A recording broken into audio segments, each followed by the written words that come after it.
What's up? What is happening, podcast listeners? This is the Practice Squad podcast. I'm Angelo. Sitting next to me is Storm, and we are happy to come back onto the mics to bring you another episode of our show. Thank you all for tuning in with us today. We've got a lot to cover. Lord knows I'm happy to be here instead of at work. It has been a long-ass week for me. I was talking to the guys about what was going on today. Not great, but you know what? Feels good to be here.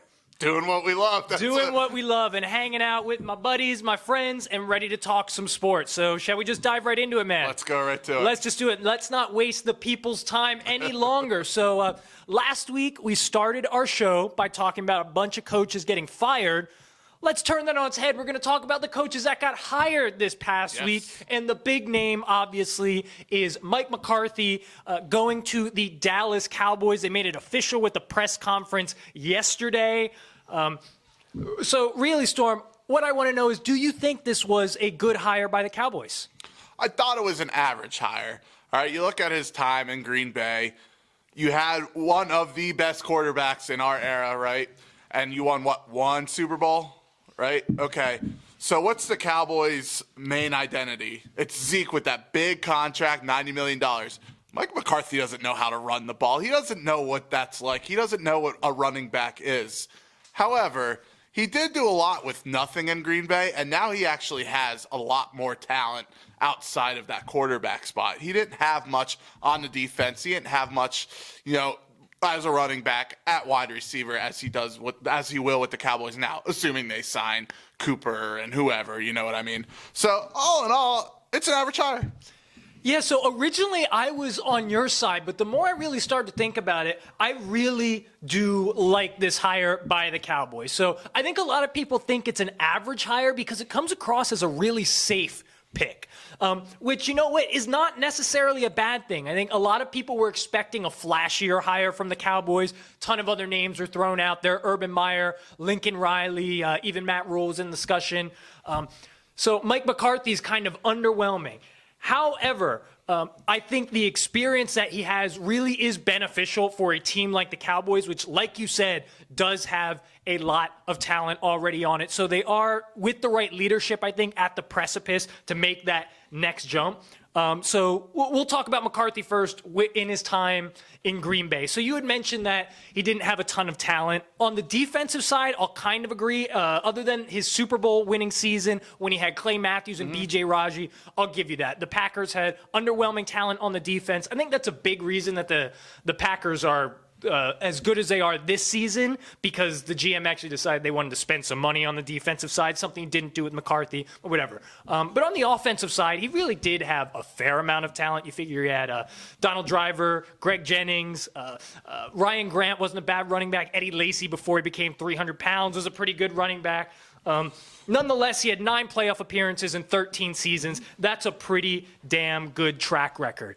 And I think the big knock against McCarthy is that he was unwilling to adapt with the times. Aaron Rodgers got really tired of him because he wanted to stick with his offense. He didn't want Rodgers calling audibles. He was running very simplistic offensive schemes. However, and maybe I'm just taking a shot in the dark here, but I feel like having a year off for him and really being able to focus in on adapting to the new age NFL will be beneficial for McCarthy. All reports are that he took this year like it was still a working year, met with other football guys, they watched film, they talked about ways in which they can implement new schemes, and I think that you'll see a new Mike McCarthy this season in Dallas. Now, I will say I do agree with you in the case that I'm unsure exactly to what extent he's going to utilize Ezekiel Elliott. McCarthy, obviously, very pass-happy in previous seasons, but I think that was in part because he had Aaron Rodgers, and for so long, people are telling him, you have the greatest thrower of the football of all time, you may as well use him. So I actually have pretty high hopes for McCarthy in Dallas.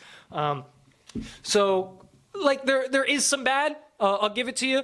There's a lot of question marks, but all in all, I do think Jerry made a good hire. And I think he's pretty confident in it, given he and Mike had a sleepover right before he hired him. A nice little sleepover they had before the big hire. Is that weird? Is that a little weird? So weird. So weird. I just imagine them like in separate rooms. Like Mike McCarthy's in the guest house, Jerry's in his house. They're both in PJs, laying on their stomachs, twirling the phone cords, talking to each other. They might even be texting each other a little bit back and forth. Are you watching this? They got the tin cans with the wires. Psst, Mike, sleep tight. No, it seemed like. It did seem like Jerry was really happy with the hire. Both of them seemed pretty emotional during the press conference. It's a good hire. I mean, it's just I don't know. I think for Jerry, he's kind of seeing his football mortality. He's like, I don't want to waste time bringing in someone who doesn't have experience in this position. And for Mike McCarthy, you could tell he really appreciated getting this second chance, particularly with the franchise like the Cowboys.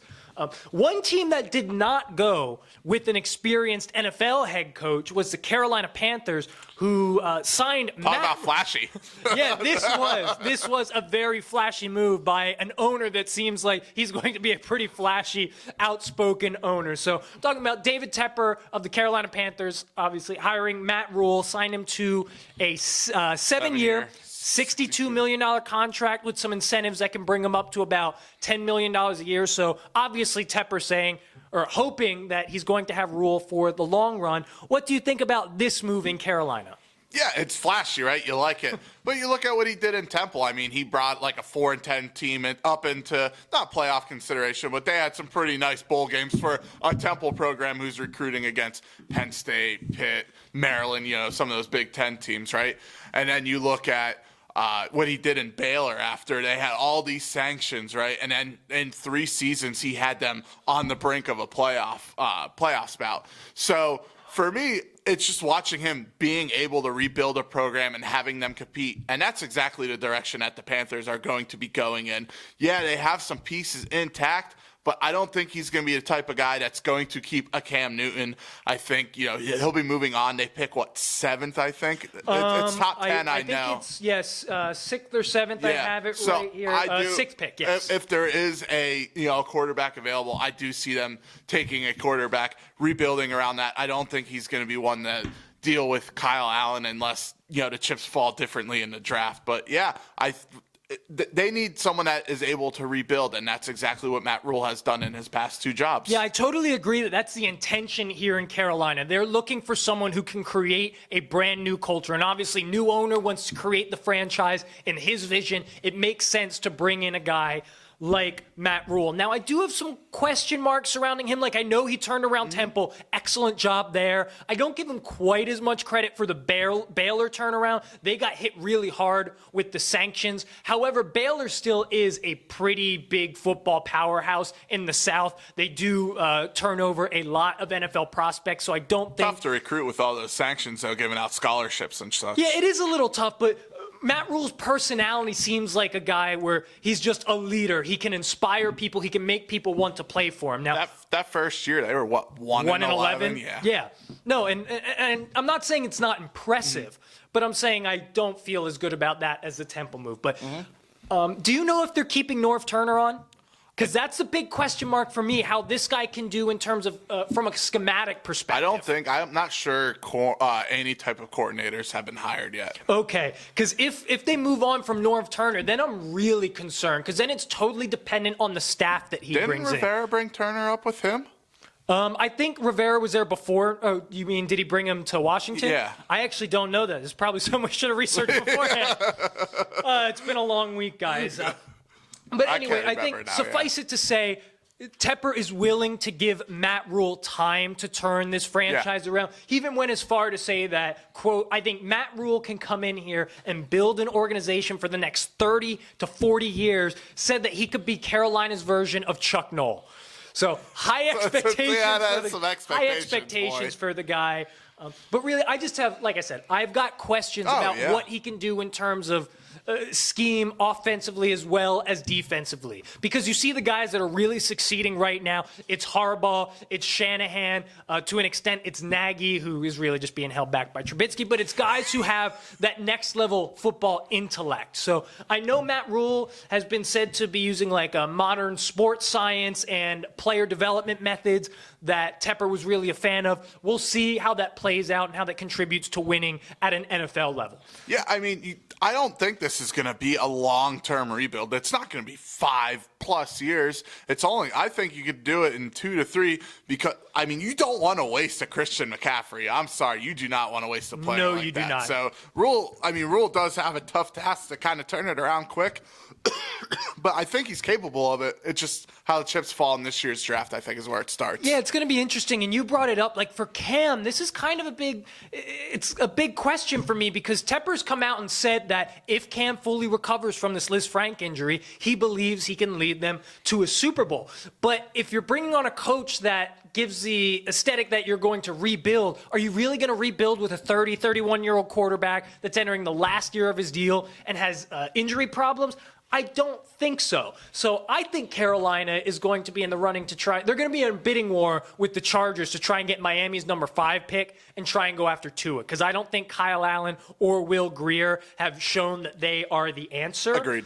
So it will be really interesting to see how aggressive Tepper gets come draft time. But this is, like you said, it's the flashiest hire. It's the most exciting hire. But to me, it's not the most questionable hire. Let's go to the least exciting hire. I wouldn't even say least exciting. I would just say the most WTF hire because it came out of freaking left field. And I'm talking about the Giants hiring former Patriots wide receivers and special teams coach Joe Judge. There were a few people that were getting interviewed there. I know Jason Garrett was supposed to get an interview. Matt Rhule reportedly, after he got the offer from Carolina, gave the Giants a call and said, if you'll match it, I'll come talk to you. They did not want to, and promptly after decided to hire Joe Judge as their next head coach. How do you feel about this one? Yeah, it was pretty interesting. Like, you always question a coach like this, especially special teams, wide receivers. I was surprised that I don't even think they interviewed like Eric Bieniemy or that's the big name that's driving me nuts. I'll get to it. Even Josh McDaniels, like those two. Like, I don't understand how neither one of them were even interviewed for the New York Giants. You lose out to Matt Rhule, and then all of a sudden you're like, oh, this guy, he's with the Patriots. They're probably just going off that. But Patriots coaches haven't really had success when they come back to going to head coach. So I don't know what's going on, but I try not to be too hard on it because I remember being in this boat 4 years ago when the Eagles hired Doug Peterson. It was a WTF moment. This guy, he had his experience, but you saw what he did in Kansas City, and you're like, what's going on here? So for, what Doug Peterson did and what Joe Judge needs to do is surround himself with great coordinators. Doug P. did it with Jim Schwartz, Frank Reich. He had Filippo in as the QB coach. So you just got to surround yourself with that, like almost like a top-tier coaching staff, kind of like what Doug P. was able to do. And who knows, maybe something will work out. But, yeah, it's a head-scratcher. Yeah, if the Giants were looking to surprise people, they succeeded. Yeah. But I think that might be the only thing they succeeded with here. I think that they went into panic mode because they were expecting that Matt Rhule was going to want to be the head coach. Because he worked for them in 2012. I think they were confident that their job was one of the best openings. And I agree. I actually think the Giants' job was one of the better job openings in the NFL. You've got a young quarterback that looks like he has some potential still on a rookie deal, Saquon Barkley, some blossoming wide receivers, and you got some question marks on the offensive line and on the defense, but still, that's not the worst scenario to walk into. Could be walking into Cleveland Browns whoever they decide to hire. Exactly, but You said it. There were so many other people that I thought they would at least give interviews to. They rushed to this, whether it's Josh McDaniels or the big one for me is Eric Bieniemy, who I think has kind of gotten shafted during this rotation of coach hirings. Their last rotation, too. Last year he got shafted. Absolutely. Because you said that the big thing that Judge has going for him is that he worked for both Belichick and Saban, and I'm sure that their recommendations or whatever they said to the Giants owners or to Dave Gettleman was really a selling point for him. But Belichick disciples don't end up succeeding in the NFL. They just have not. Like Romeo Crennel, nah. Bill O'Brien, we see that he's been super underwhelming. Josh McDaniels goes to Denver, he's a bust. Meanwhile, guy like Vienemy, you look at all of Andy Reid's coordinators, they've all been successes. Matt Nagy, Doug Peterson, and then Sean McDermott. Exactly, Sean McDermott. And I understand that in Andy Reid's offenses, he is the play caller. Yeah. So I guess that could cause some hesitation. But Andy Reid has shown that he is just such a great teacher. Anyway, I'm digressing a little bit. I think what this shows is that the Giants are trying to kind of do what the Panthers are doing. However, they hired a guy who does not have the track record of changing the culture of a football team like a guy like Matt Rhule. So it's an extremely risky move, particularly after the Giants have totally whiffed on their last 2 head coaches. Yeah, agreed.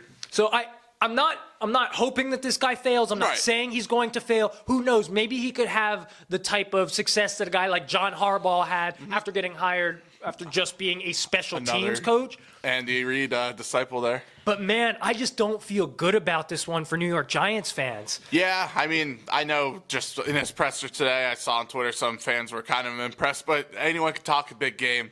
Yeah, Doug Peterson sucks at press conferences. He coaches good, though. Oh, my, did you see him at the last press conference just going to town on his water? What the hell was that guy doing, man? I don't know. Hey, season's over. Do whatever. He's probably recovering from the night before. I don't know. Fair enough. So anyway, the Browns are the one coaching position open yet. Who the hell knows what they're going to do? I'm sure we'll talk about it next week because I don't anticipate them. I think they're looking by the weekend to have a hire. I agree. And just off the top of your head, if you had to take a guess, who's going to be the next Browns head coach? I think it's going to be either McDaniels or Schwartz. I think it's going to be Jim Schwartz. I don't think – maybe they'll offer it to Josh McDaniels. I don't think he takes it. He turned down the Indianapolis Colts job with Andrew Luck. I don't think he would want to take that Cleveland Browns job, and I do not blame him. Anyway, speaking of Josh McDaniels, his quarterback has had a little bit of question marks of his own. People have been saying, is he going to retire? Is he not? Is he going to play for the Pats? Well, I think he answered one of those questions on Instagram, basically coming out and saying, I still love to play the game of football. I feel like I can still do it in a winning fashion. So it looks like he'll be around for the 2020 season. However, Storm, will he be playing football for the Patriots next year? I think he will. Yes, I do think he'll wind up playing for the Patriots. Sound real confident again. There. I don't. Do they even have a successor? Like, who's their backup quarterback? I don't know. Yeah, exactly. That's my point. Like, you got to pay Brady, but what you need to do is also give Brady a little talent. Like, he can't. He's not the quarterback, and they don't have the scheme to win with a N'Keal Harry and Philip Dorsett like they tried to do this year. They just beat up on bad teams, really, for the most part, with those guys. I mean, and they ran the coattails of a defense that just that kind of tailed off in the latter half of the season. You sign Brady, you give him a 1 year, 1 out, whatever, 1 option. You draft a quarterback. You try to find that like next Jimmy G, because that's where really everything started falling apart for them. But yeah, I think if he doesn't stay with the Patriots and McDaniels goes to the Browns, I could see him going to the Browns. That's it.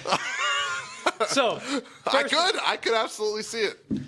I could see it, but let me start by saying I do not think he will be a New England Patriot next year. Okay. I think that the relationship between he and Bill Belichick has become tense enough that they can no longer work together. Because Belichick, for the past 2 or 3 years, has wanted to move on, and Robert Kraft has sided with Tom Brady up until this point. However, I think this offseason, Kraft is going to realize that, you know what, Belichick really just wants – he knows that the dynasty is basically over. Right. Brady is no longer that player that can elevate mediocre talent. So therefore, let's try and restructure, rebuild, and find the next guy. And I think Robert Kraft will cave on that. However, I don't know where Tom Brady can go next year where he is going to have more success than he had this year. Like, people have been saying the LA Chargers, which I guess – kind of makes sense when you look at their skill position players. They've got good running backs, particularly if Melvin Gordon sticks around. They've got some studs at wide receivers with Keenan Allen, Mike Williams. Hunter Henry is a blossoming young tight end. However, that offensive line is garbage. And if anyone actually watched the Patriots game this year, Tom Brady cannot move at all anymore. Additionally, you'd be replacing Phillip Rivers, an old quarterback, with Tom Brady, an even older quarterback. I don't know if that's the move for the LA Chargers right now. I actually think a move for the Chargers that would be better suited is to go after Cam Newton. I feel very strongly about that. The one that most makes sense is the Indianapolis Colts, actually. Okay. However, for whatever reason, I just don't think Tom Brady is going to want to go play in Indianapolis. I don't know. Why? Because Peyton played there? Or? I think that's actually part of it. And I might be wrong. Maybe he can put his ego aside, but I don't think he wants to put on that same Colts jersey that his biggest contemporary rival also wore. I think that would make his stomach turn a little bit. What if he also, I don't think Giselle wants to go live in Indianapolis. She wants to go live in Miami. She wants to go live anywhere where Tom's not playing football. And then you kind of mentioned it. I think Cleveland would be absolutely wild, particularly if Josh McDaniels goes there.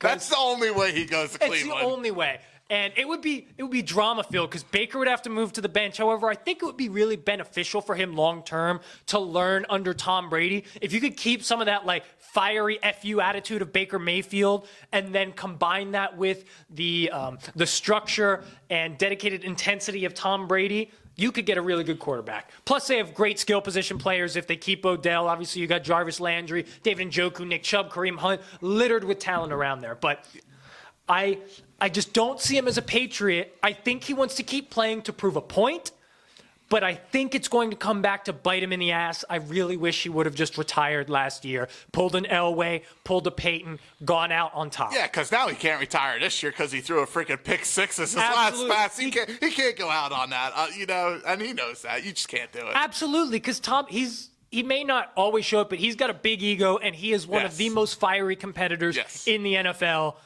That ending his career on a pick six would be unacceptable. Yes. So we'll see. It'll be exciting. I'm not a Patriots fan, but it is kind of a sad moment to say that the dynasty is coming to an end. This has been 20 years in the making. For 2 decades, the Patriots have been the villain in the TV show that we call NFL football. Yes, absolutely. So it will be interesting to see who fills that role moving forward. Nobody. I don't think any team's going to be able to duplicate what. Oh, no, I'm not saying that. I feel pretty confidently to say that I don't think in the rest of my lifetime we will see a dynasty like the New England Patriots of the 2000s and 2010s. It's so unlikely. So the Patriots obviously have been kings of the AFC for so long, but are no longer a part of the AFC playoffs going into the divisional round. Feels weird to say. Yes. Anyway, there are two AFC divisional games going on this weekend. The first that we are going to talk about is the game that I am most excited for this weekend. That's the Houston Texans playing in Kansas City against the Chiefs. You have two young, exciting, mobile, big-arm quarterbacks going head-to-head, two questionable defenses, one great head coach versus one meh head coach. What do you think is going to happen here, man? You made my point for me. It's going to really come down to coaching, right? It's Andy Reid versus Bill O'Brien, all right? Bill O'Brien, and we were texting last week. Bill O'Brien should have been fired if they wound up losing that game. He should still be fired when they lose this week. He just coached such a bad game, man. And he did last year in the playoffs. They were outscored, between the first half of the last 2 playoff games, 31-0, I think they were outscored, right? Yep. So it's inexcusable. In 3 of the last 4 playoff games that he's coached, they scored 0 in the first half. Yeah. So, you can't do that this week against Kansas City. No, you cannot. Absolutely not. I can't afford it. And I know they did come back against them week 6 or whatever, but Mahomes was banged up around then, I think, still. I think he had his small injury first, a small ankle injury. Yeah, I can't say I remember. The knee was after the fact, I do believe. But, yeah, it comes down to coaching. It comes down to It comes down to Andy Reid versus Bill O'Brien. I mean, it's going to be a lot of fun for all of us to watch regardless. I mean, there's so much talent on the offense, both offenses. You got Deshaun, you got Hop, you have Fells has been playing pretty well. Is Fuller playing? Who knows? Who knows, man? And then on the other side, you have Tyreek Hill, you have Mecole Hardman, Damian Williams, Travis Kelce, really in my opinion, two of the 3 most exciting offenses. Take the over. Do not know. No, I have no idea. But it's going to be a lot of fun. You look at Kansas City with their home field advantage. I think that gives them a slight edge on top of coaching. I think they wind up winning. Yeah, unfortunately, and anybody who listens to this show knows that I am a huge Deshaun Watson fan, and I try to pick Deshaun Watson to win games as much as I can because I just don't feel right betting against him, but they don't have enough to take down this Kansas City Chiefs team, particularly at Arrowhead. I thought John Middlecoff made a great point when talking about the Texans. He said they're an NBA team. They live and die as their two stars go, and that's D-Hop and Deshaun Watson. And I just don't think they're going to be enough, particularly when you look at the firepower on the other side. It's basically like when LeBron went against in the finals against Golden State. LeBron and Kevin Love is not enough to take down Steph Curry, Draymond Green, Klay Thompson, Kevin Durant. It's just not enough. And then you mentioned it as well. The coaching it's night and day here. And I know Andy Reid's career has been ultra success in the regular season and coming up short in the postseason. I think there's a much higher likelihood that happens in the AFC Championship as opposed to this game. Because, like I said, I just think even just from a pure talent perspective, Kansas City will overwhelm Houston, particularly when you look at how much better their defense has been playing recently.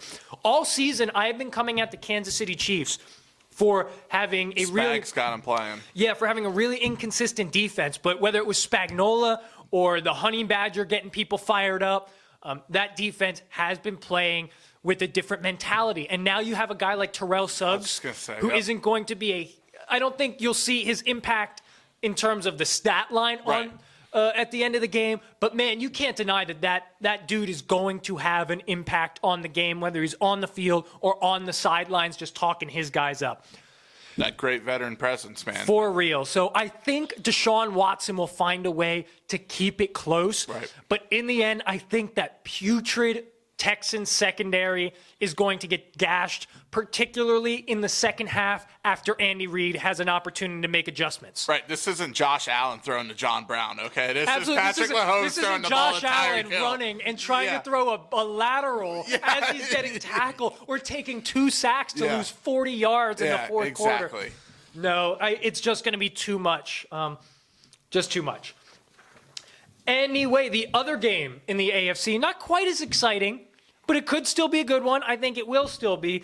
That's Tennessee Titans playing the Baltimore Ravens. Now, obviously, Baltimore finished with the best record in the league, whereas Tennessee squeaked into the playoffs. However, Tennessee looked at least somewhat formidable last week, taking down the defending Super Bowl champions. Do you give Tennessee a shot to beat the Baltimore Ravens this week?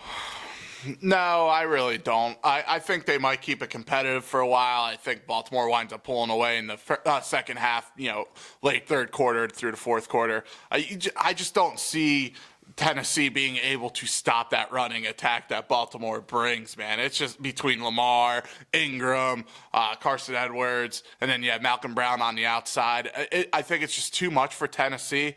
And Tennessee beat New England, but really it was Derrick Henry who beat New England. Did Tannehill even have still on the Titans? It's not like he's not playing in Baltimore. Yeah, but I think Baltimore's defense has been going in down the stretch was playing better than New England's. Oh, absolutely. I don't think a lot of people So you look argue at that, and I mean, honestly, I just don't know. I think they'll be able to slow down Derrick Henry more. Tannehill barely threw for, I don't even think he threw for 100 yards. 8 for 15, 72 yards, a touchdown, a pick. And I don't think and the stats Tom will be, Brady. I don't think it's, exactly. I don't think his stats will be that bad against Baltimore, but I just don't, there's nothing in me to see how this game is going to stay close. But I said that against Minnesota and New Orleans, so what the hell do I know? Yeah, man, don't sleep on Tennessee. How they're playing right now kind of reminds me of when the New York Giants went on that first Super Bowl run when they were running behind. Now, granted, they had a couple running backs. They had Brandon Jacobs and Ahmad Bradshaw. But it reminds me, you build up momentum going into the playoffs. You find your identity. Defense has started to step up. And this game is going to be really interesting because it's old school versus new school smash mouth football. Both teams want to run the shit out of the ball and control time of possession. I don't know who's going to be able to do that better. Because I don't know how effectively Tennessee will be at stopping Lamar Jackson and Mark Ingram and Gus Edwards. And I also don't know how effective Baltimore will be able to be stopping Derrick Henry. I think it was pretty obvious. New England was giving him all they had, and he still rushed for $184, man. They knew exactly what was coming at them, and they just couldn't stop him. Like, this man, it's funny because Mark Ingram's playing Derrick Henry here. Have you ever seen the championship photo? Derrick Henry makes Mark Ingram look like me. He's like it's like me and you looking at each other. He's like a foot taller and like 100 pounds, like just rock solid, man. This is a behemoth of a human being, man. Like, I don't know if this guy wants to run through you. I don't know how you stop him. And I know Tannehill did not have a great game last week. He didn't need to. He didn't need to, and I think the game plan was a little different against New England than it will be against Baltimore. Now, granted, Baltimore's secondary has been playing a lot better, but I do think you'll see Tannehill pass a little bit more. I think they're going to incorporate a bit more that run-pass option that you saw towards the end of the season, Tannehill utilizing his legs. I do think that the big deciding factor in this game will be the ability to get after the quarterback. Whatever team is able to contain the quarterback when they do drop back, get a little pressure on them, will win. Because it will be the negative plays that determine the winner of this game. Because if you can, whoever gets more 3-and-outs, if you can shorten those possessions, get the other team out of their comfort zone, that will be the determining factor. And although I definitely lean Baltimore here, there's a part of me that thinks that Tennessee, after riding this wave, is going to have enough momentum to go into Baltimore and surprise everybody. I don't see it. I just don't. It seems weird because it's the Tennessee Titans who have been known for underachieving or being 9-7 for so long. But this is a different Titans team. It's Mike Vrabel and Ryan Tannehill and Derrick Henry. It's different than what we see. Oh, my goodness. Man, what a move it was by the Titans to pick him up in the offseason. I know we were just talking about Bill Belichick coaches. I saw a stat. Sorry, just digress really quick. Fine. Bill Belichick coaches have 3 playoff wins. 2 of them came this year. Vrabel and Bill O'Brien. Or not Bill O'Brien. Bill O'Brien. Yeah, Bill O'Brien, yeah. Well, Vrabel wasn't even a Belichick coach. He was a Belichick player. Yeah, exactly. He never coached under Belichick. Right. I give him kudos. This team has looked like a totally different squad the second half of the season. Yep, absolutely. Going to be an exciting weekend. I'm excited to sit down, drink some beer. Getting ahead of yourself, man. I'm still talking. I know, I'm cutting you off. Anyway, since Storm wanted to jump into it, y'all know what time it is. Right before the second half, it's time for NFL Rapid Fire. The Rapid Fire! You guys know how it goes if you listen to the show, so I'm not going to bother explaining it. We're just going to get right to it. We've got 6 juicy questions for you this week, so let's get to it, buddy. Question number 1. This is one that's near and dear to you. In the Philadelphia Eagles game, Carson Wentz got knocked out in the first quarter by a very suspect hit from Jadeveon Clowney. I want to know, was it a dirty play? I watched this hit time and time and time again. It was late. He put all his weight on the quarterback. He shoved his helmet right into the back of Wentz's head. There was definitely a little extra oomph there.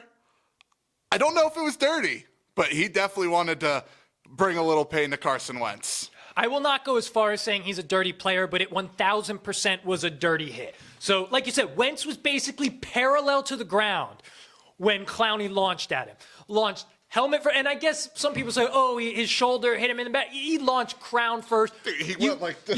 The for the camera people. And you know what's really pissing me off about this is that everyone on Twitter is saying, oh, he didn't slide. He dove head first. Read the freaking NFL rules, guys. They changed this like 2 years ago. As soon as the quarterback, whether he's diving forward or sliding, he is giving himself up. He had a touchdown turned away from this last year, or against Atlanta earlier in the season, because he dove forward, his knee hit the ground before he crossed the plane, and they took it away from him. It is absolute bullshit. And I also am getting pissed off at people saying that this is just more proof that Carson Wentz is not durable. Are you kidding me? A 275-pound human being launching his entire body weight after running full speed at you, smacking you in the back of the head as the front of your head hits the ground. I dare any normal human being not to freaking die after that. You look at any other quarterback, they probably would have, like if a Russell Wilson, Tom Brady, Breeze, Brady, any of those, they would have got that call. And you know what? I'm not even. It was just like that. It was just taken away from me. Yeah, I'm not even an Eagles shot. fan, and that pissed me off. Like, it really, really did, especially after all the adversity that the Eagles had overcome this year. Really disappointing way to see it all go down. Shout out to McCown, man. He played his ass off, too. Oh, hell yeah. And I know we aren't being super rapid right here, but you watched his post-game presser, man. I know. Got to respect it. Yeah. First playoff game ever. He's had to move his family around, Yeah. and you know what? He gave it his all. He's going to be coaching All right, we got to keep it moving, though. Number 2, is Drew Brees' window to win another Super Bowl officially closed? No, I don't. And I think if he comes back to New Orleans, he still has a ton of talent around him. It's not like Brady, where Brady had no talent. Drew Brees he'll still have Michael Thomas. He'll still have Alvin Kamara. Jared Cook played pretty well down the stretch. I mean, there's still talent there. Good O-line. Yeah. I don't think it's closed yet. After next year, I think it's closed. I hate to say it, it's closed now. Shut the window, lock it. It's done. Like, first of all, Brees was actually assisted by having 6 weeks off during the season. Mm-hmm. You saw him come back and be more accurate than he ever has been. I don't think he will go up from there. He had like over 70% completion. So he's only going to continue to decline. And even in a year where they were playing absolutely phenomenal football going into the postseason, get a home game scoring almost, I think it was 40 points a game in the month of November, and then they come up short in the playoffs like that.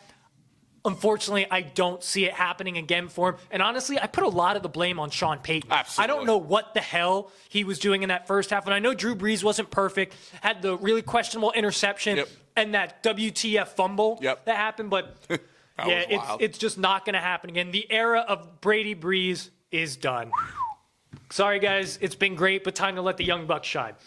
All right, kind of referring to that game because there were some question marks about Brees not getting the ball back in overtime. Does the NFL need to change its overtime rules for the postseason? I think they need to change their overtime rules completely, postseason and regular season. I'm not sure the answer yet. Both teams should have a shot at it no matter what. No, you're wrong. Oh, really? A coin toss is supposed to decide who wins the game? Are you kidding me right now? You have 60 minutes to win the game, and that doesn't matter. Two people are playing, like, two teams can play equally as well. All that matter on a football team, man. Half the team's on the defensive side. Get it done. Don't let them into the end zone. So why can't the other defense show that they could stop the other team? Okay. It shouldn't be decided by a coin toss. Okay, so you're saying it's unfair to the offense that doesn't get the ball, correct? What happens? Let's say the Vikings get the ball first, and Kirk Cousins on the first play throws an interception. Is that fair to the Minnesota Vikings defense then? They got to go out and stop. That's what you just said. Get a stop, but Drew Brees would get the ball at the 30-yard line. Okay. So how is that fair?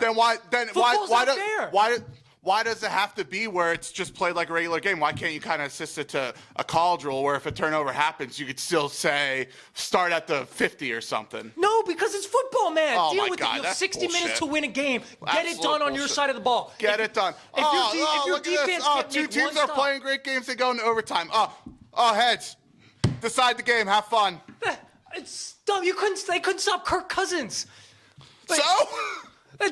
It's on New Orleans as a team. I don't care if the offense didn't get the ball. They are a team. Do your job, and you don't have to bitch and moan about it. They weren't doing their job. No, they weren't. They tied the game. Tied it at the end of the game. What do you want them to do? Stop them one more time in regulation, man. Both teams need that shot.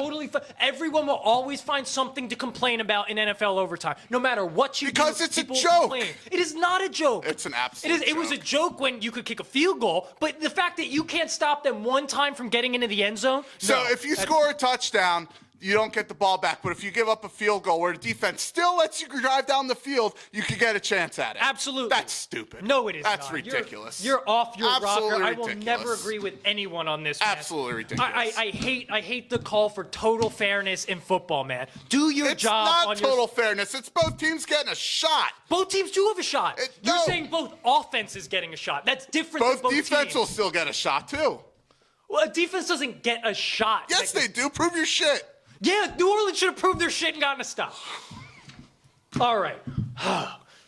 Now someone's going to piss me off even more. I'm done. Now someone's going to piss me off even more. Did the Rams make the right decision by not re-signing Wade Phillips and John Foster? I should say yes, but no, they didn't. You know Thank why? you. Because Something we your fucking boy agree Genius is a freaking moron. Their offense sucked this year. Jared Goffrey, Grass McVay looked like an idiot. They're done. All right, that team is a joke. You went a little far by calling out Sean McVay. I will say that boy Genius couldn't get that offense going. His offense definitely did get exposed this year because the central figure that they paid $60 million to has arthritis in both his knees.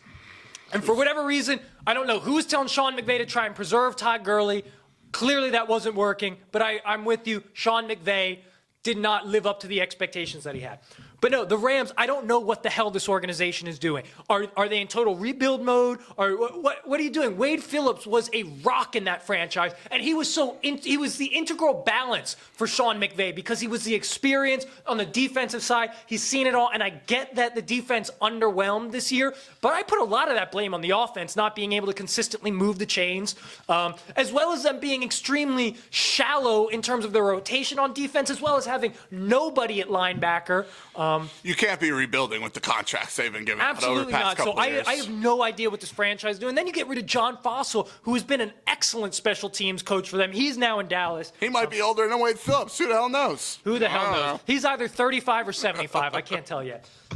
All right, now to your team who let go some people. Thank God. The Eagles fired offensive coordinator Mike Groh. Mike Groh. And Carson Walsh, their wide receivers coach. Yep. Was this the right move? Yeah, both needed to go. I mean, that offense struggled even before all the wide receivers, fell off the face of the earth, or whoever fell off the face of the earth on that team. And then you look at just the wide receivers' performance in general. When you look at like a Nelson Aguilar, he all over the place.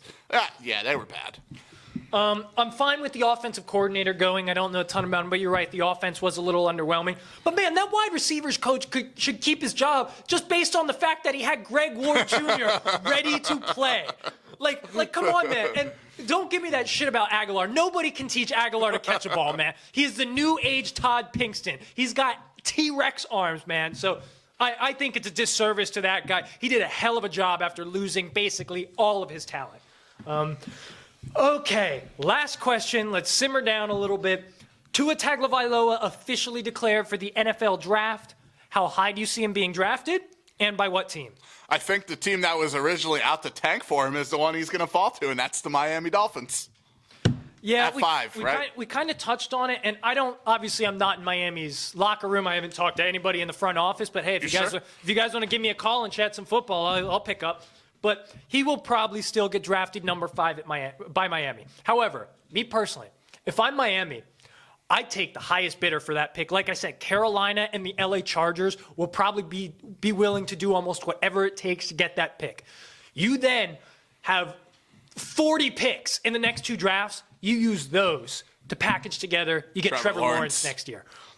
Nonetheless, the injury to Tua is scary to me. He has shown that he lacks durability. And I have never, even after everyone said, oh, he's one of the most accurate quarterbacks in college football, he's got this quick release, I have not been overly impressed with what I've seen from him, aside from that national championship game where he came in the second half and balled out. So I'm not a huge Tua fan, but you know what? He'll go top 5, top 6, make his money, and good for him. Mm-hmm. Anyway, I got a little fire there. Still, a little bit. It's all the energy I got. I didn't know you had such a ridiculous take on overtime, but whatever. Anyway, so as usual, before we go to break, we like to talk about the beer that we're drinking, or should I say that the beer that I am drinking. Storm is still recovering a little bit from an illness that he had. I know James is still abstaining from beer for a little while, so you know what? More for me. He's got water over there. Got delicious water. Is there any flavor in that? Do any droplets, or is that just straight water? You got no sparkling water? Yeah, just raw right from the tap. Pittsburgh raw water. Oof, good luck. That's how we live, guys. No Britas around here. Anyway, tonight we are drinking, and let me get this right. It's actually a collaboration between Neshaminy Creek Brewing Company and Pizza Boy Brewery, and this is called, it's one of the most absurd names for a beer I have ever had. I shit you not, is called Hazy Flog Boy Juice. Boy spelled with an I. And even though the name is weird as hell, man, this beer is good. It's 9% ABV. It's a New England IPA. And let me check my notes here so I don't get this wrong and do the beer a disservice. It's double dry hopped with notes of Amarillo, Mosaic, Simcoe, and whole melon. It's also got a bit of passion fruit, guava, mango, and blood orange, and also a touch of pine in there. Interesting. No, I really do get the... Yep, there's the pine. There's the pine. Anyway, I personally, for a guy who doesn't understand beer a lot, I do get the citrus flavors. It's a really refreshing beer. It doesn't come across as a beer that would be 9% alcohol by volume, so maybe that's a little scary. I should probably slow down a little bit. Maybe that's why I was so fiery during rapid fire. Nonetheless, I'm really a fan of it. Also, on the can, let me see, it's a skeleton doing, what's that called on a skateboard? A handstand? I don't know anything about skateboarding. He's doing a handstand on a half pipe. And at the like top I of ever the skateboarded. And on the top of the half pipe, there is a half-eaten pie. Not really sure the message they're trying to send here. I'm really confused, but you know what? I'm enjoying the beer. Anyway, guys, we are going to take a break, simmer down a little bit. I'm going to enjoy my beer, and we're going to bring it back to you in the second half for a ton of fun stuff. Stick around.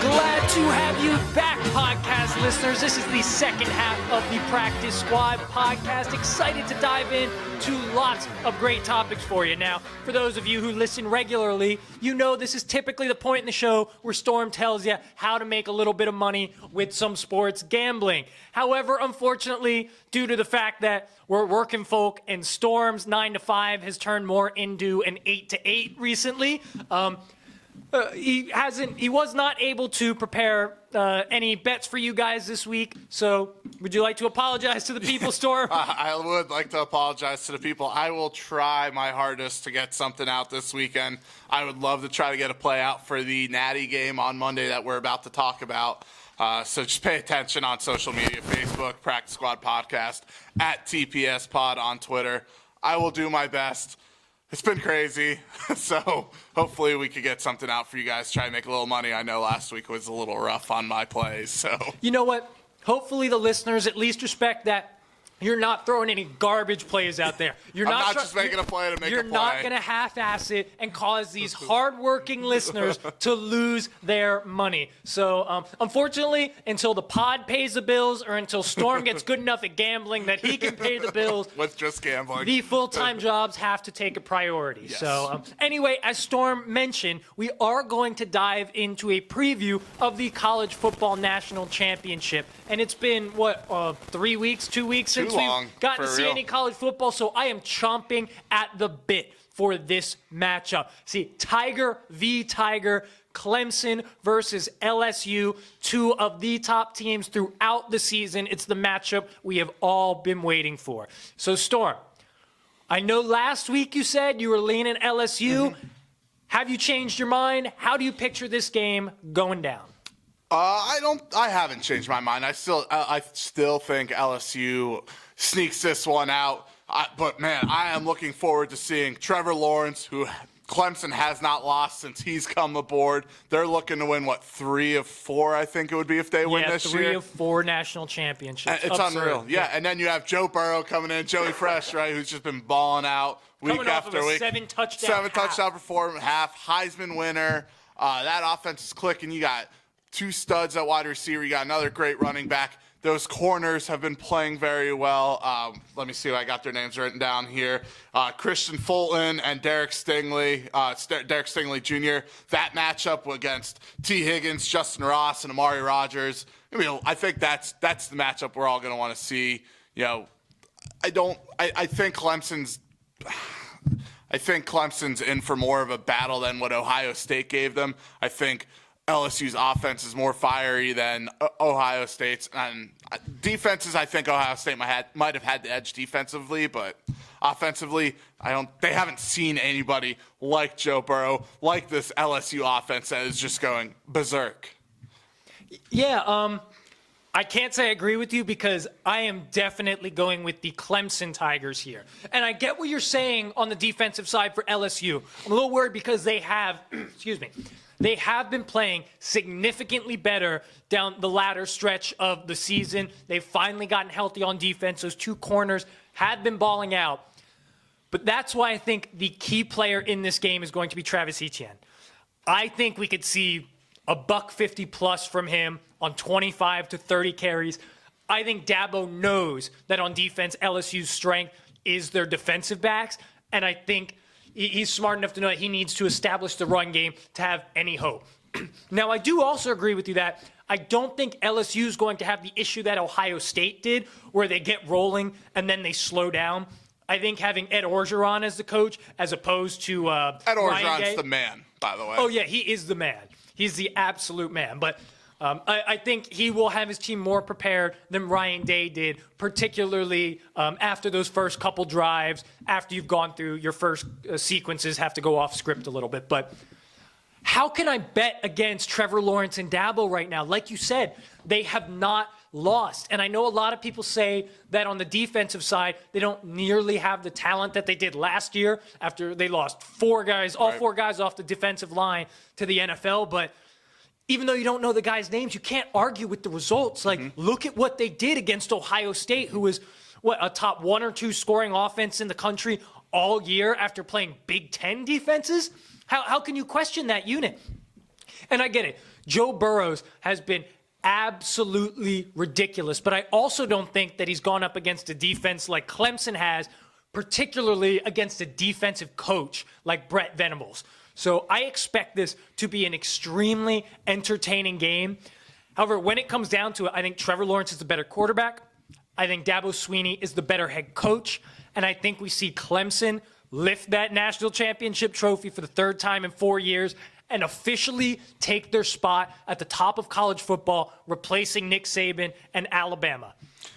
Yeah, I mean, I think it's going to be a hell of a football game no matter how you look at it. I think we are going to come down to the final couple minutes where there's going to be play There's after nothing play. in my mind that says this is going to be a blowout or lopsided. Yeah, for sure. So, Neither quarterback or offense will let that happen. yeah, I agree. And really, the key when Clemson beat Ohio State or came back against Ohio State was Trevor Lawrence running the ball. I'm kind of wondering if they'll do that a little more. He didn't have his best game passing the ball. Let me put it that way. He ran the ball hell good. Yeah, now to be fair, although LSU's corners are good, they don't have Jeff Okudah. Right. No question. But I just kind of wonder if they will run, if Lawrence will be running the ball, because there was more design runs for Lawrence than what you've seen in the past. Yeah, a few more. The big one, I believe, was on an option play where he just saw the opening.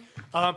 And I think that is a threat that Trevor Lawrence has that Joe Burrow really doesn't. I'm not saying Joe Burrow is unathletic, but he doesn't pull off that 65-yard run like Trevor Lawrence did in the college football playoff semifinal. So I think Trevor Lawrence has the ability to make those off-script plays more so. Even though he doesn't have the gaudy numbers that LSU has, even though that offensive scheme isn't that flashy New Orleans Saints air-it-out scheme, I do think when it comes down to crunch time, I have more faith in Trevor Lawrence to get it done than I do Joe Burrow. He's been there, And maybe that's ignorant of me to say based off of what we've seen from Joe Burrow this year. But I mean, the only I've seen time Trevor Lawrence do it in national championships. Yeah, I was going to say the only time we've really seen Joe Burrow get it done late in the game was Alabama, right? Alabama, they also had a close one against Auburn. Okay, Auburn. But, I mean, like you said, Trevor Lawrence did it last year. I mean, obviously, against Bama. And then, and then against Ohio State, but then you look at Joe Burrow. I mean, they blew it. They had the game won by halftime. So we haven't really seen him in crunch time in such a significant game. So, yeah, that could definitely play a role. Yeah, it will. And I think Clemson is,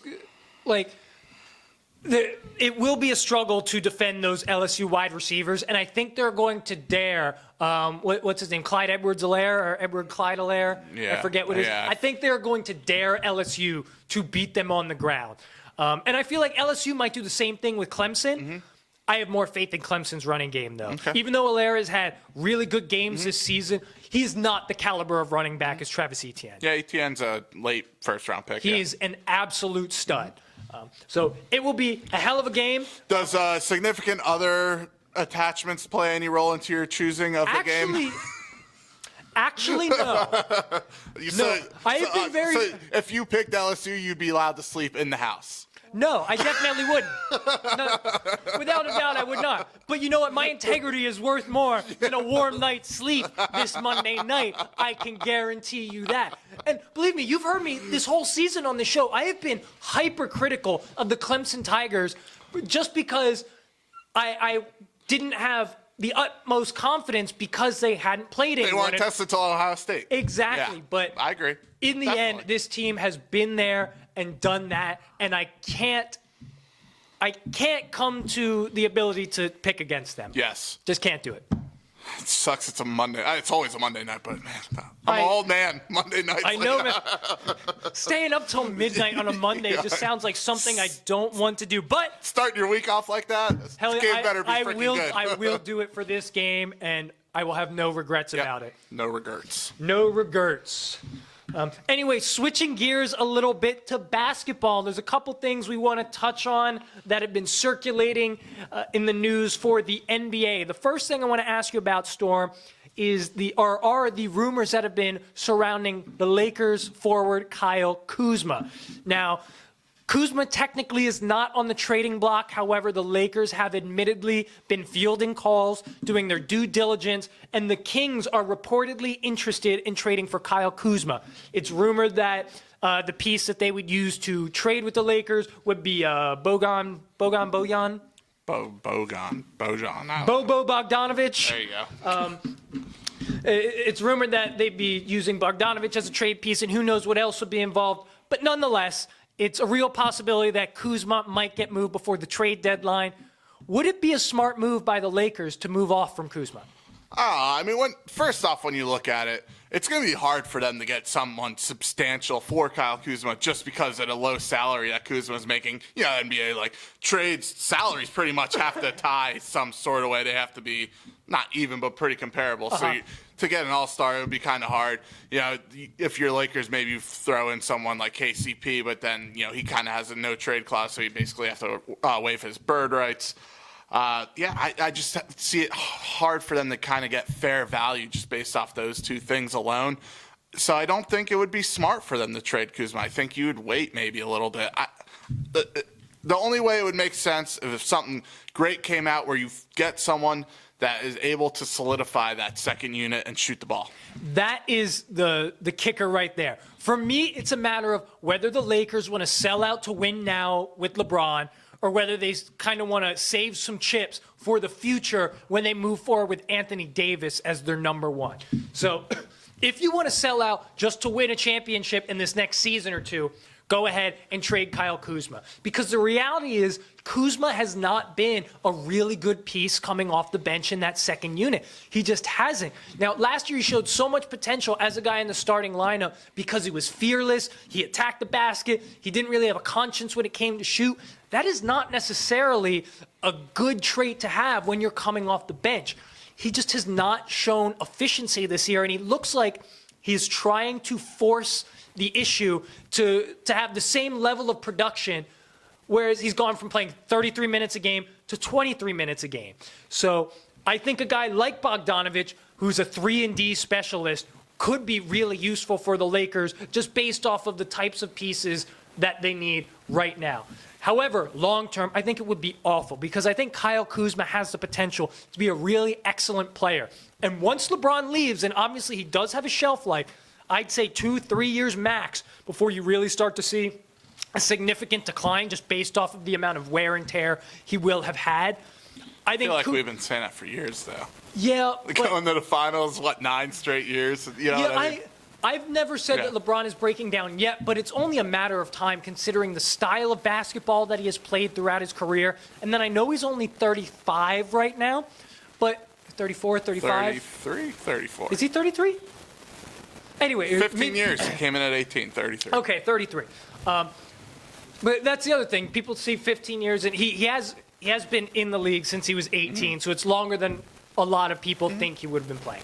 But I think Kuzma could be an integral transition piece for the Lakers so that after LeBron leaves, you don't just regress back into mediocrity. Because obviously you need some support surrounding Anthony Davis. A center or power forward can't get it done by themselves. So I've always liked Kyle Kuzma. Can't say I like his hairstyle, but There's a lot of hairstyles that are questionable out there. Absolutely. Absolutely.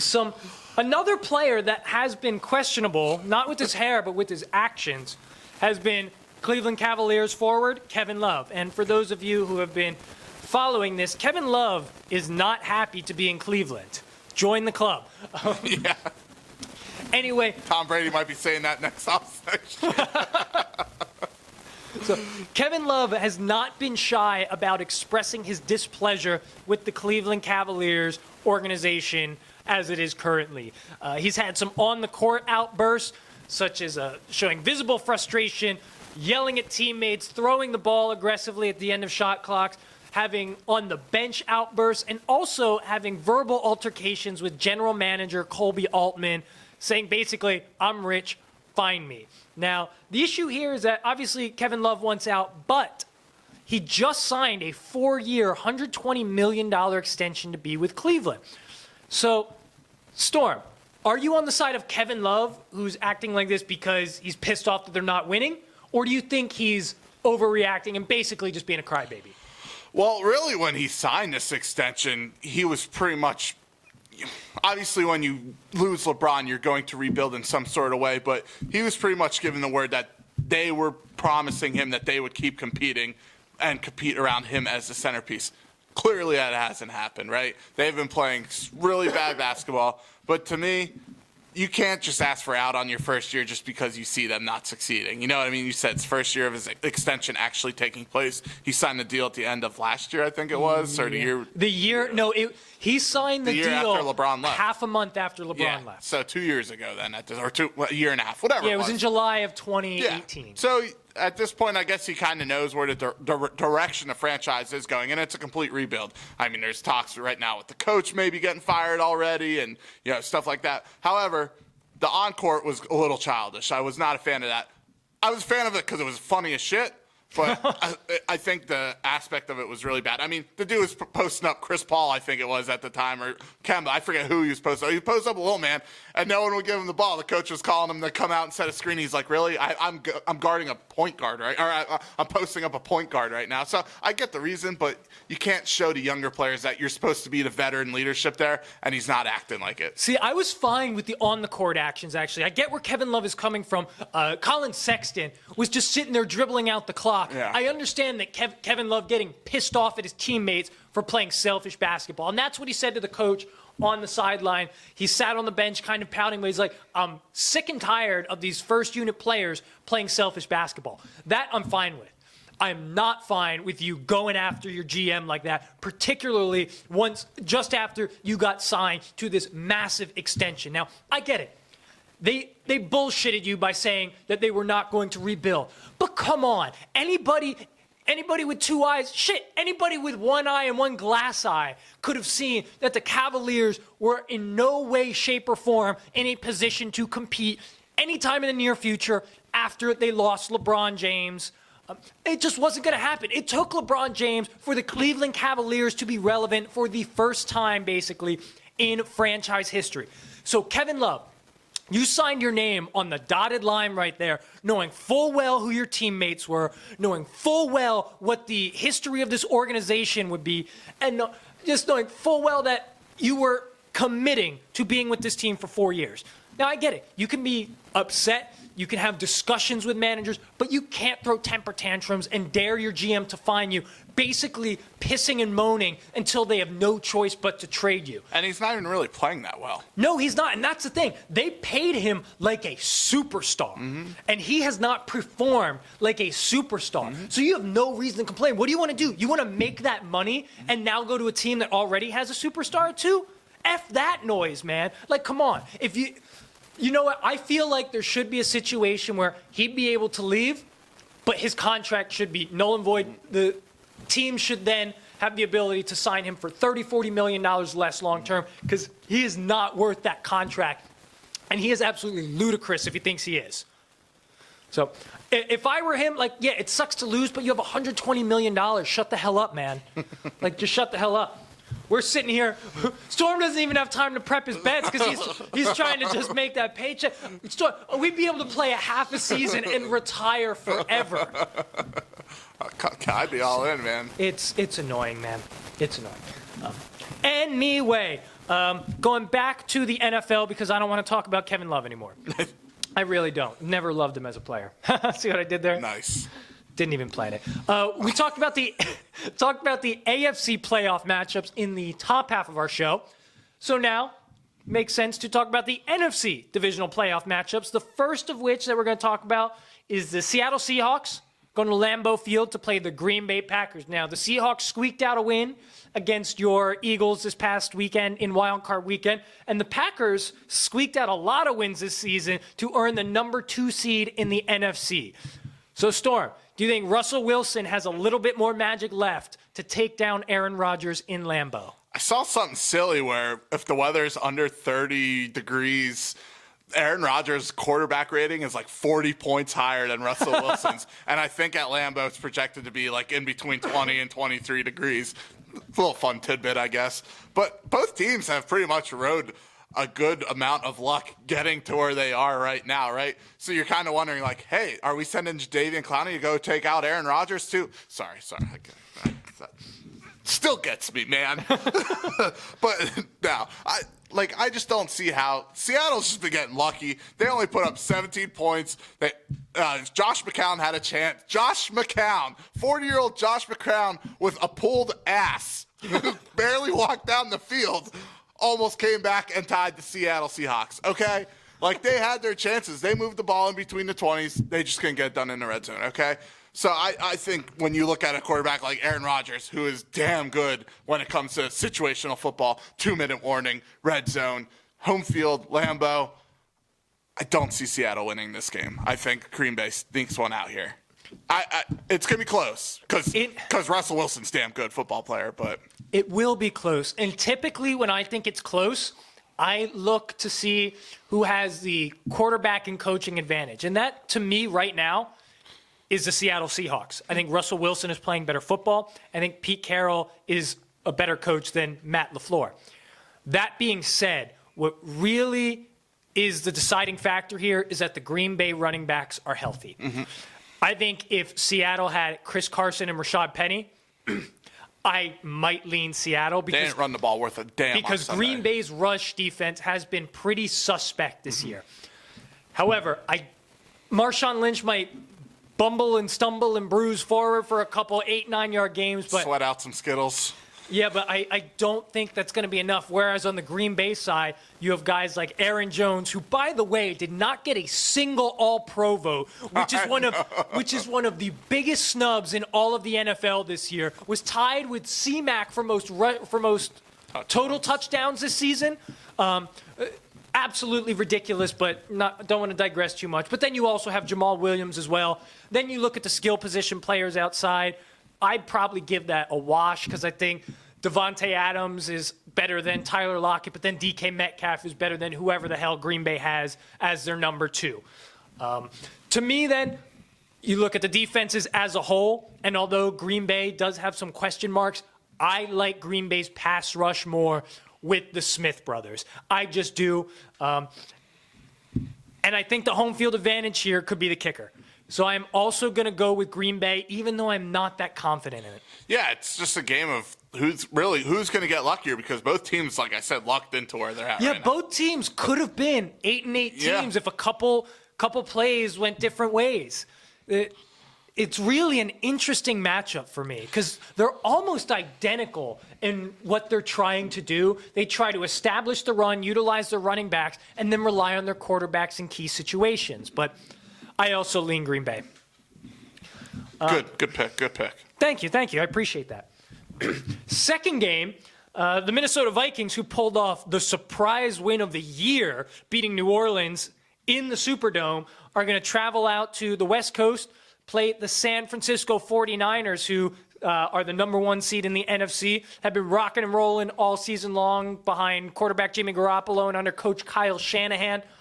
Will Minnesota have another miracle and beat the Niners this weekend? I mean, last week I said it wasn't possible, and it happened, so I guess it is possible that they go into San Fran and upset them. But, man, like, San Fran doesn't have the talent on offense that New Orleans did, but the play calling, the creativity of the offense is so much different. It's not like get the ball to Michael Thomas or Alvin Kamara. It's like, hey, we're going to do a little shovel packed or pitch to Kyle Juszczyk, or Kyle Juszczyk's going to run an option. They just have so many wrinkles in that offense, and I think it'll be a little tougher for that Vikings defense, who played really well against New Orleans last week. Traveling kind of starts to become just a little bit of a concern for Minnesota. You go down to New Orleans, that's a tough environment. I don't think San Fran's hosted a playoff game at the new stadium yet, have they? They have not, no. But, I mean, it's big. It's probably going to be loud, too. I know it's outdoors, but, I mean, first game for them and first playoff game for them in how many years? Yeah, they have a chance, but I do think San Fran wins. I think Jimmy G, this is his first playoff game, too. So, damn it. I mean, who knows? Second-guessing yourself. Yeah, they get Quan Alexander back, which is a huge lift for them. That D-line, I mean, I think that defense is more talented than the Saints. Nick Bosa and crew. I mean, they're unpredictable just because there's so much youth and non-experience. But I think Kyle Shanahan coaches them up enough and has them ready to go where they take care of Minnesota. Yeah, I know I said it last week, but I say it even more confidently this week. Minnesota has 0 chance of winning this game. Absolutely 0. I know the New Orleans Saints rush defense had been playing extremely well throughout the season. I talked about how they were the 3rd or 4th ranked rush defense, and Dalvin Cook just ran all over them. But man, that San Francisco defense all season has played on another level. Yes. You just watch the speed at which they play and the intensity with which they play, and it is just it's just like I said, it's next level. I think Robert Saleh is going to have those boys ready to go. The bye week allowed their defensive backfield to get healthy again. I know Richard Sherman. And who was something Williams. Safety, right? No, it was the other cornerback. Kyle Williams? No. It's not Kyle Williams, but it starts with a K. Yeah. I think it's like Kawan Williams or something. No, you're thinking Quan Alexander. Anyway, geez. Anyway, I think that you're going to see San Francisco dare Kirk Cousins to beat them. And I don't think he's got 2 big games left. And he didn't even have a big game last week. No, he rode off the coattails of Cook. 2 or 3 big throws, and actually a lot of throws down the stretch that he missed on. Like the one, it was like a 30-yard dig route to Stephon Diggs, threw it at his feet like 5 yards in front of him. Yeah. And then on the offensive side, that play to Thielen in overtime was pretty. Oh, absolutely. It was an excellent teardrop throw. But how often do you expect to see that out of Kirk Cousins? Yeah, I'm not writing Kirk Cousins off yet. I'm not writing his inability to perform in big games off yet. One game doesn't. Absolutely. And then you nailed it on the offensive side. Minnesota was really able to impact the Saints because, like you said, the Saints kind of ran a more traditional offense reliant on Michael Thomas, and then Alvin Kamara really just didn't get involved. San Francisco throws way too many wrinkles in there, and they have way too many guys that can beat you, particularly in the backfield. Matt Breida, Raheem Mostert, Tevin Coleman, depending on how healthy he is, can always make an impact. Like you said, even Kyle Juszczyk makes a difference. And Emmanuel Sanders is the X factor in this game. I think he's going to tear up this Minnesota secondary, particularly with yards after the catch, because Minnesota is going to be forced to respect the run game of the San Francisco 49ers significantly more than they needed to against New Orleans. Because although Kamara is a solid running back, he's more of a threat as a pass catcher. So I just think that San Francisco is more well coached. They're a more well-rounded team. They're more creative scheme-wise, and overall, they are more talented. Minnesota, you impressed me by winning that one game, but Kirk Cousins is going to show his true colors here. I anticipate that San Francisco defensive line to make him uncomfortable all game long. For sure. San Francisco by 2 touchdowns. Interesting. Okay. I know, I'm an interesting guy. Should be drinking a Dos Equis. Let's not get carried away now. Okay, guys, so for our last topic of the day, speaking of interesting, this one is pretty interesting. So the XFL just recently released some of the rules that will be different. I know, it's wild, but we couldn't just end on game previews, man. We need something a little fun. So Vince McMahon's XFL released its new rules that differentiate from the NFL. So I have all the rules written here. You guys can find them. It's all over the place. ESPN.com, The Athletic. You can find them. But just to give you some examples of the rule changes. So kickoffs will be different with kickoff team personnel lining up to the opposing team's 30-yard line, but not being able to move until the receiver catches the ball or until the ball hits the ground and 3 seconds pass. They will have a shootout-style overtime, similar to hockey and soccer, where each team will get 5 single-play possessions from the 5-yard line. And they are also going what to. What do you think it now? And they are also going to allow a double forward pass as long as the ball doesn't go in front of the line of scrimmage. But that means you can drop back, throw a bubble screen, and whoever catches the bubble screen can throw it forward again. The ball does not need to go backwards for that to happen. There's also some other rules involving punts, replay, and reviews that will be kind of spearheaded by Dean Blandino. And then some different clock managing things like having a running clock even after an incompletion. Now, I'm not going to ask you about the rules in particular, Storm. I just want to know if you think this league will last longer than the AFL. Will it succeed? Was I right? Is Andrew Luck's dad like the commissioner of this? I think so, yeah. Or the general, whatever they call it. I thought he was involved with the AFL, actually. Ed Oliver. Or AAF.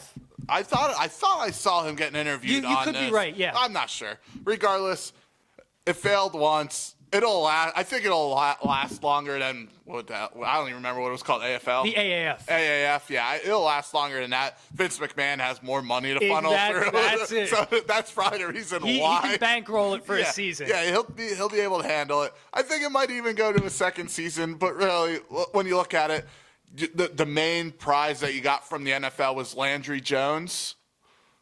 Yeah. Landry Jones. Yeah. And people are going to pay and watch that product consistently.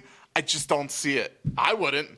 I might watch it on TV here and there, but I'm not going out of my way like I will on a Sunday to sit on my ass, get beer and wings, and do nothing but watch football. I'm not going to do that for the XFL. Oh, absolutely not, man. I agree with you. It will last longer than the AAF only because Vince McMahon has pockets deep enough. Stubborn son of a gun. But no, it won't last that long because you don't have the talent pool, and they're not. The average salary for these players is $55,000 a year. Mm-hmm. It's not enough to get any elite level talent, and I'm not sure if they're trying to be kind of a launch point for players that want to go to the NFL. No, I or think if they're trying to you can't go to the NFL. Yeah, if they're trying to be an alternate league, like I'm just confused. And the reality is, like, there already are alternate football leagues going on. The AFL does still exist. The Arena Football League exists, and it's been going on for a while. Actually, that's folding. Is it? Or it's on a break this year. Okay. It was close to folding. Doesn't really help the XFL's case. No. You could also watch Canadian football if you want. Canada, hey, CFL, guys, baby. Remember when NFL Europe was a thing? Nah, me neither. No, it's not going to last because the NFL has just established itself as having a monopoly on football. We've come to know and love the teams. We've come to know, love, and respect the talent pool. I just don't see, because I won't be interested, and I will drop what I'm doing to watch an NFL game if it's on. My girlfriend hates me because if NFL football is on, I am watching it. I will have no desire to do that with the XFL, and I don't see a way in which the XFL is going to be able to entice people to do that. Right. Yeah, like you said, we know Vince McMahon has deep pockets, but look at the NFL's pockets. I mean, come on. Like, even with how much money Vince McMahon's willing to put forward, it just won't work. No, he's basically the equivalent of a mid-tier owner in the NFL. Mm-hmm. Yep. And he's trying to run an entire league. Unfortunately, as much as I would love to have legitimate football in the springtime to watch, XFL just, I don't believe, is going to do it for me. No. Well, even though it doesn't look like the XFL is going to do it for us, that is going to do it for our show. How's that for a forced transition? Man, that was bad. Anyway, guys, it's been fun. We're exhausted, though. As we mentioned, work has been kicking our ass. But we made sure that we got here to do a show for y'all. And you know what? This is the highlight of my week every week. I love sitting down here, drinking beer, talking some sports. Even if you do piss me off with your absurd ideas about overtime, that's okay. You'll realize you're wrong one day. We should adopt the XFL. The overtime rules is what they need to do. I actually want to know the answer to this question. Do you think that's a good idea for overtime? Okay, thank you. Thank you. Because I think it'll be fun as hell to watch, but I don't think it's a good idea. I was about to quit the pod right now, man, because if that was the case, I don't even want to do this shit with you anymore. Anyway, guys, it's been fun. We had a blast. We hope you guys did too, listening this week. And, yeah, we appreciate you tuning in. Look forward to coming at you with the fresh episode next week. So until then, guys, good night. Good night.